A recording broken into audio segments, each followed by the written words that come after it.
A small-town department store, a seemingly ordinary, bustling afternoon. People walk the aisles above, pushing carts, chatting, browsing the shelves. Meanwhile, in the basement below, a woman disappears, completely. No one notices, no one sees, no one even suspects.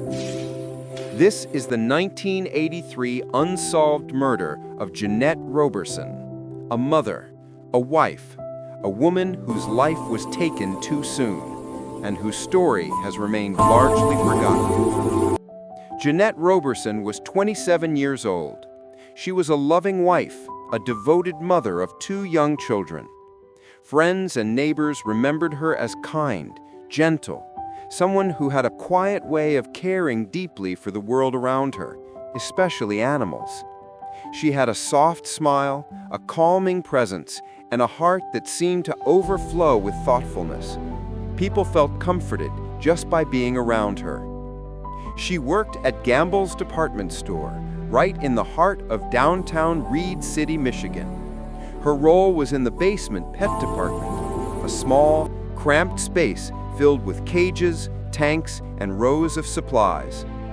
Every morning she would climb the stairs, ready for an ordinary day of work. She would greet customers, restock shelves, feed the animals, and tend to the pets with care. But on that day in January, the ordinary became unimaginable. She never returned from the basement. It was January 19, 1983.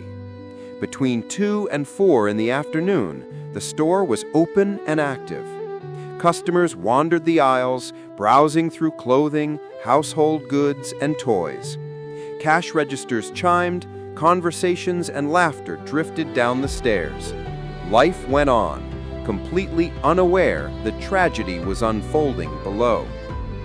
In the basement, Janette was attacked. The violence was sudden, brutal, and shocking. She suffered blunt force trauma and multiple stab wounds, inflicted with a combination of sharp tools from the store itself. The attack was precise and yet frenzied, suggesting both anger and familiarity. Another employee discovered her body later that afternoon. Upstairs, the store continued as normal. Customers paid for their items, walked past the stairs, and left without noticing a thing. No screams were heard. No one saw anyone suspicious. The killer had vanished, leaving no trace and no immediate clues. The town was stunned. Janette was a familiar face, a kind, ordinary woman whose presence was part of the community. And yet, her killer had disappeared into the crowd, leaving behind a violent mystery that would linger for decades. Police immediately questioned those closest to her: her husband, her co-workers, anyone who had access to her life or the store. All were cleared. A man who left town on a bus that same afternoon was questioned and released. Investigators created a composite sketch of an unknown male, white, sandy hair, wearing a blue jacket, about 5'9", roughly 170 pounds. But even this lead went cold. Adding to the tension, Janette had reportedly received 2 obscene phone calls the day before the murder. The voices were never identified.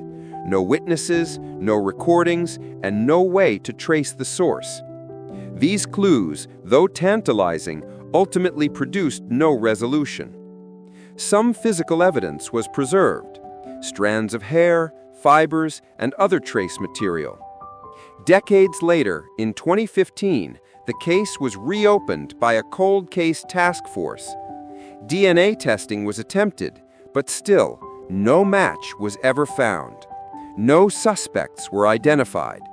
The case remained as mysterious and unresolved as the day it began. Think about this for a moment. A department store open in daylight, shoppers moving about above, and yet someone entered the basement, committed a violent murder, and left without detection. How is that possible? How does a life vanish in plain sight? Locals have speculated about old coal tunnels beneath Main Street, dark, abandoned passages that once connected buildings underground. Some believe the killer may have used these tunnels to leave unnoticed. The very idea adds a layer of cold, almost cinematic horror to the story. The attack itself suggests familiarity. Someone who knew the store, the layout, the space. Someone comfortable enough to commit such violence without being detected. Fast forward to 2024 and 2025. Students at Brandywine High School in Michigan took an interest in the case. They requested old police records, interviewed witnesses, and even visited the old store location, seeking to understand what had been missed decades ago. Every January, the Reed City community holds a Justice for Janette walk.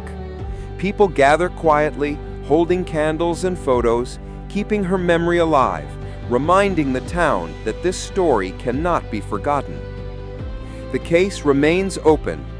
DNA and other preserved evidence continue to be re-examined.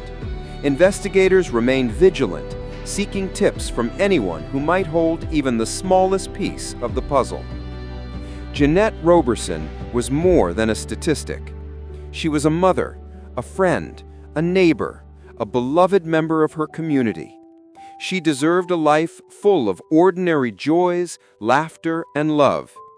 Instead, she became the center of a mystery that has haunted a small town for over 40 years. Even after all this time, questions remain. What really happened that day in Reed City? Could someone have recognized the killer? Was it someone local? Someone trusted?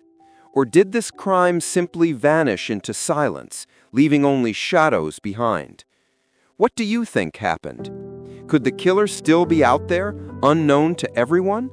Or was this tragedy the result of chance, a life taken in the quietest way imaginable? Share your theories in the comments below. Discuss what you think might have happened. Piece together the mystery. Because even if justice has not yet been served, Janette's story deserves to be remembered, retold, and given the attention it never received.